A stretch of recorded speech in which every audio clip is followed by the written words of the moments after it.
Hi and Assalamualaikum Doctor. We are from Section 4 Group 3 and this is our group project video presentation. This is the contents of this project, which starting from company background, problem settlement, financial management, benefit cost ratio method, and then principal engineering economy and conclusion. So for our company background, EcoBuild Consultants Sendirian Berhad was founded in 2019 and has quickly established itself as a leading provider of civil and structural engineering design and consulting services. This company integrates engineering economy principles into management practice, ensuring optimal allocation of resources throughout the project lifecycle. So for the scope of services, we optimal construction management, design build service, and consultant and planning. So our company vision is to be at the forefront of excellence and sustainability in the construction industry, and our mission is to deliver high performance sustainable building and environments that not only exceed our client expectation but also create lasting economic values. So this is our company's organization chart, and our objective for this project is to apply the benefit cost ratio method for the economic evaluation of the project, and the second objective is to analyze the company's financial performance using the latest annual report from a civil engineering related company to determine the financial feasibility of proceeding with the project. Before we start to analyze the cash flow of the company using benefit cost ratio method, we have to analyze the problem statement for this project.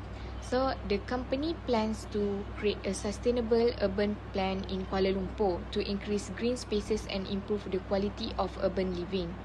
This project will involve buying land from local owners and the state government with cost of land acquisition, permits and construction.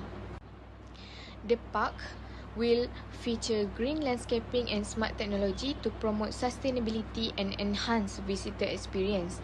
It will include renewable energy sources, water management system and smart lighting. The park aims to generate income through community programs and fees for public use.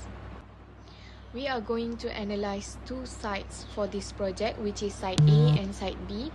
To ensure the project is viable, the company will analyze its financial situation by reviewing financial statement from a civil engineering firm that has worked on similar project in Malaysia. The goal is not only to provide economic benefits but also to improve local biodiversity and create a space for educational and recreation for the community. We are going to use 7 fundamentals of principal engineering economy to tackle this problem. Assalamualaikum Dr. Fazana, I am Afika Shazana. I will present about the financial statement for our project. Financial statement have 3 sections which are balance sheet, cash flow statement and income statement. Balance sheet shows what the company possesses, which is its asset, and what it owes, which is the liabilities. Assets are like the company's valuable belongings such as cash, inventory and property. Liabilities are like debt the company needs to repay, such as loan or money owed to supplier. The balance sheet also reveals the remaining portion belonging to the owner, which represent their stake in the company. The company's financial statement as of July 31, 2023 show a good financial standing. Their total asset reached approximately 23 million ringgit, which demonstrates substantial investments in both short-term and long-term assets. Short-term assets like cash and account receivable, which total around 50 million, is indicate good liquidity. Long-term assets such as property and equipment are valued about 8 million, which considerable investment in the company's future. On the other hand, the company owes a total of about 12 million ringgit. This includes 6 million ringgit that need to be paid back soon, which is the current liabilities, and 5 million ringgit that are due further in the future, which is long-term liabilities. Despite this debt, the company has a strong financial position with a healthy equity balance of 10 million ringgit. This indicates that the company has a solid foundation and the capacity to expand in the future. Secondly is cash flow statement. The cash flow statement is like a financial book for a company, which is tracking how much money is coming in and going out over a certain period.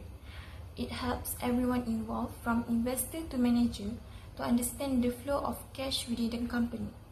Unlike other financial reports, this statement focuses solely on cash, giving a clear image of the company's ability to pay bills and its overall cash position. During the financial year ending July 31, 2023, the company's cash flow from its core business operation decreased to 404 million ringgit compared to 470 million in the previous year. This decline was mainly due to the increased payment for tax and interest expenses. Additionally, the company experienced a significant cash outflow of 232 million ringgit from its investigating activities. A stark contrast to the previous year's cash inflow of 396 million ringgit. The company saw a significant improvement in its cash flow from financing activities. The past year, it had a net outflow of 319 million ringgit. However, the recent year is experienced a substantial inflow of 771 million ringgit. This improvement was largely due to the increased borrowing and debt financing. As a result, the company overall cash position improved significantly. It ended the year with a net increase of 942 million ringgit in cash and cash equivalent, bring the total cash balance to a healthy 2.83 billion ringgit.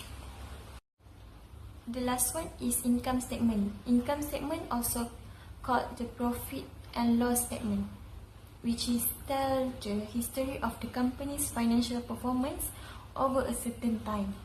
It shows how much money the company earns, which is revenues, and how much it spends, which is expenses. The difference between these two reveals whether the company made a profit or suffered a loss.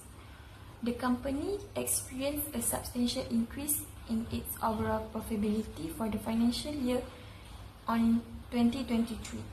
Total comprehensive income surged to 1.9 billion, which is a significant jump compared to the 952 million achieved in the previous year.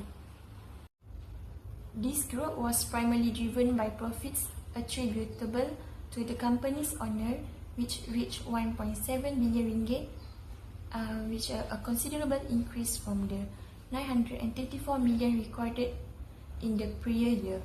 The company's significant improvement in the overall financial performance can be attributed to a substantial increase in operating profit, which the profit rise to the 1.02 billion ringgit from 746 million ringgit. Okay, Assalamualaikum. I am Muhammad Saifullah bin Abdul Latif.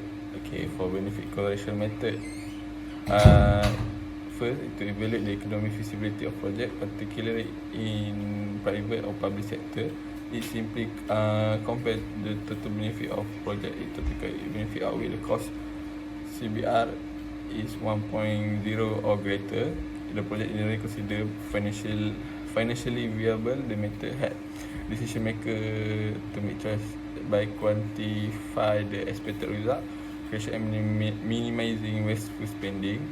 Okay, the table on my left is benefit cost ratio method formula and the value of range, value range of BCR. It shows if BCR is below the 1, the project is in total loss if you want to do it, and if BCR is 1, is neither profit or loss, so it break even. If BCR is exceed than 1, then the profit is profitable. Okay, this is side A and side B cost. So as you can see, there are new feature that we add on the each side, such as smart irrigation system, iterative fixture, sunroofing and rainwater harvesting, and smart lighting with solar panel. The cost is same for each side. So the total initial cost for the east side is side A is 8,800,000, and for the side B is 7,850,000. Okay, and then we got the maintenance and utility. So for side A, for the annual is 150,000 for maintenance and utility, and side B is 120,000. Okay, so the other table show what the part is target. Okay, so target for part A is 1,200 customer per day, and then by 30 and then multiply by 30 for 30 day, and then we got 36,000, and the rental kiosk is 500 per month, and multiply by 20 kiosks that we planning to do. And then the part service to enter the part, so the total customer will multiply by 3 ringgit, and the cost event that could do on the weekend or weekday 10,000, and the annual you can get from part A is 1,428,000. Okay, for part B is 1,325,000. Okay.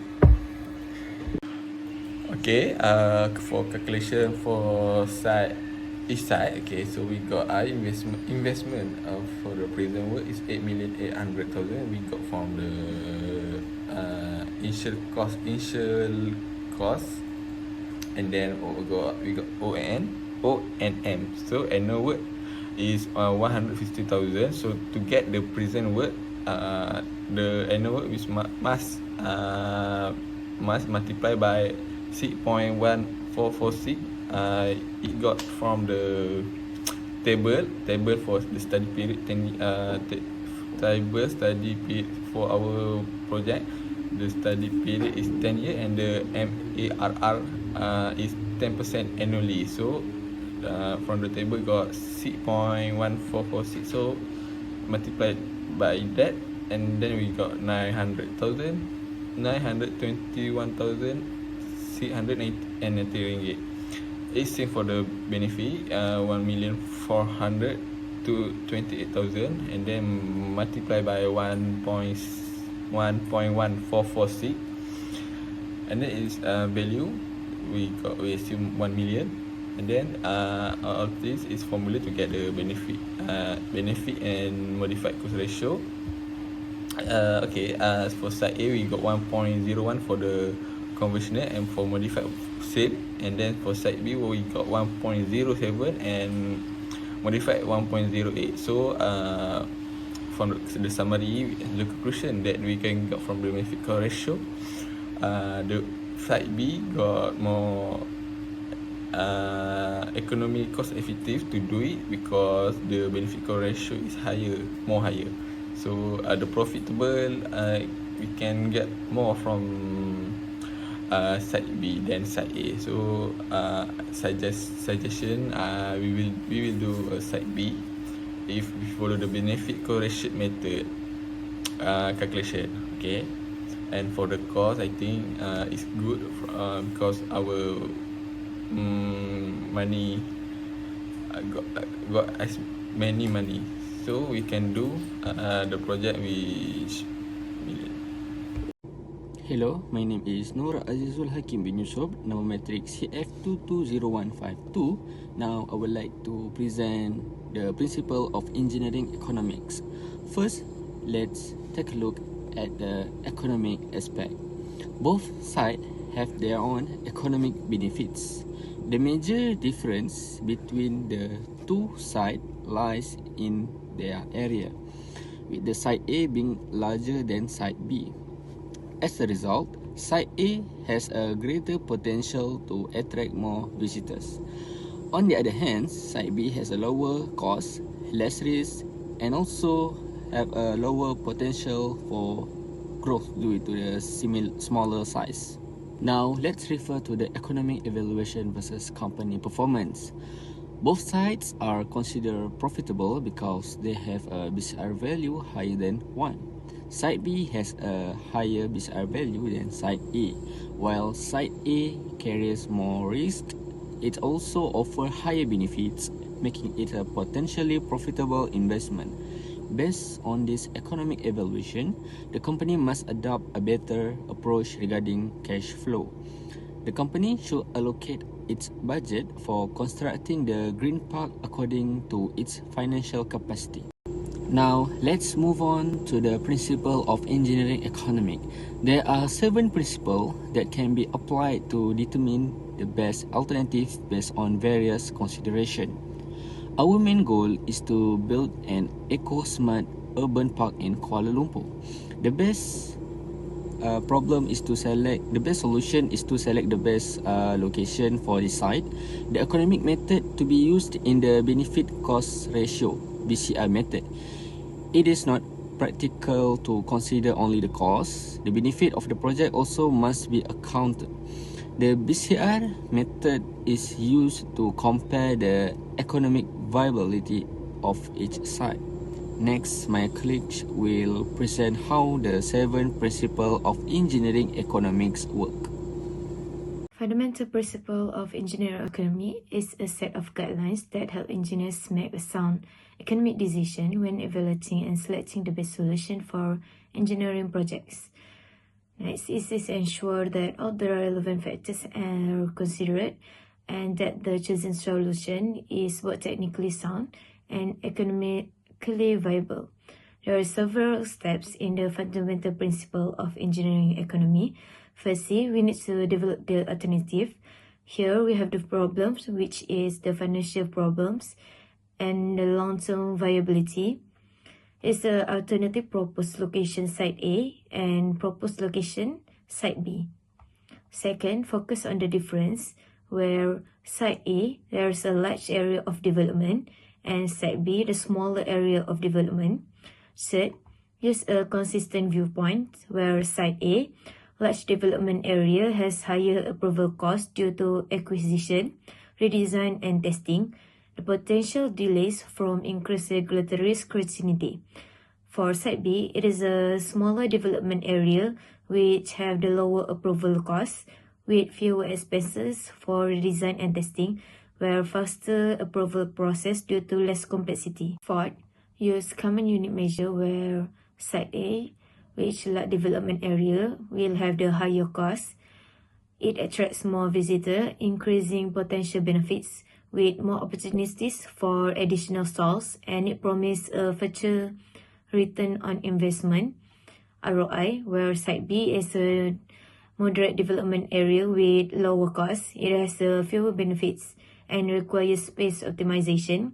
The potential of crowding during events, cost and benefits ratio (BCR) for Site A is 1.01 and BCR for Site B is 1.70.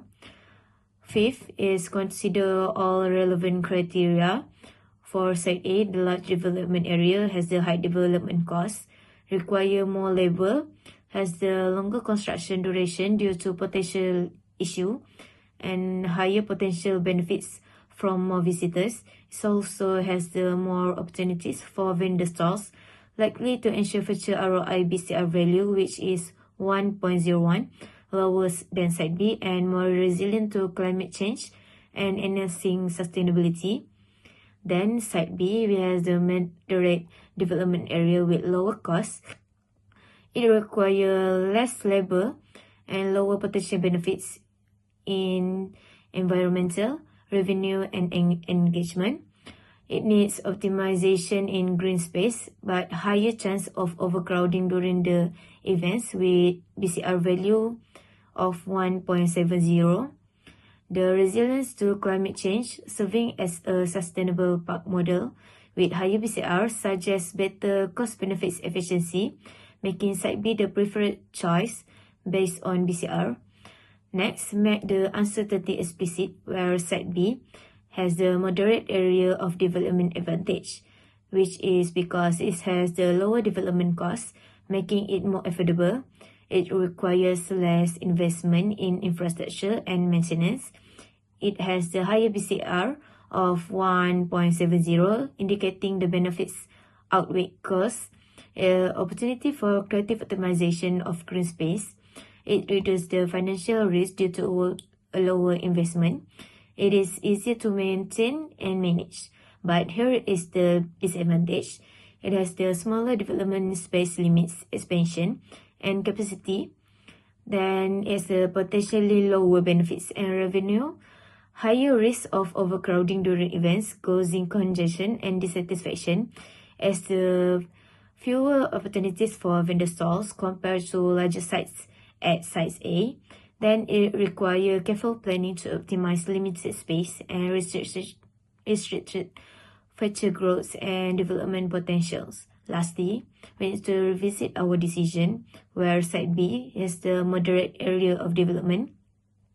The post-implementation review established a regular monitor schedule for tracking park performance, including visitors numbers, vendor activity, and overall usage. Implement data collection tools to measure environmental impact, focusing on water usage, energy consumption, and waste management. We need to design the park to optimize minimal space usage efficiency and maximize the space utilization to attract more visitors and boost the revenue. Assalamualaikum warahmatullahi wabarakatuh. My name is Muhammad Izzat bin Yusri. So I would like to discuss about our conclusion. So basically, eco-build consultant have choose to develop a sustainable park at Site B after comparing it with Site A, which while offering a larger area for diverse recreational facilities and a greater visitor capacity, also presented a significant challenge such as higher development costs, increased complexity, and a lower benefit cost ratio BCR of 1.01. In contrast to Site B, where provide more cost-effective option with lower development expenses, a moderate size, and a higher BCR of 1.07, indicating that its benefits substantially outweigh the cost. This balance of financial prudence and reduced risk make Site B the preferred choice for the project, ensuring immediate economic feasibility while still supporting the goal of creating a sustainable urban park.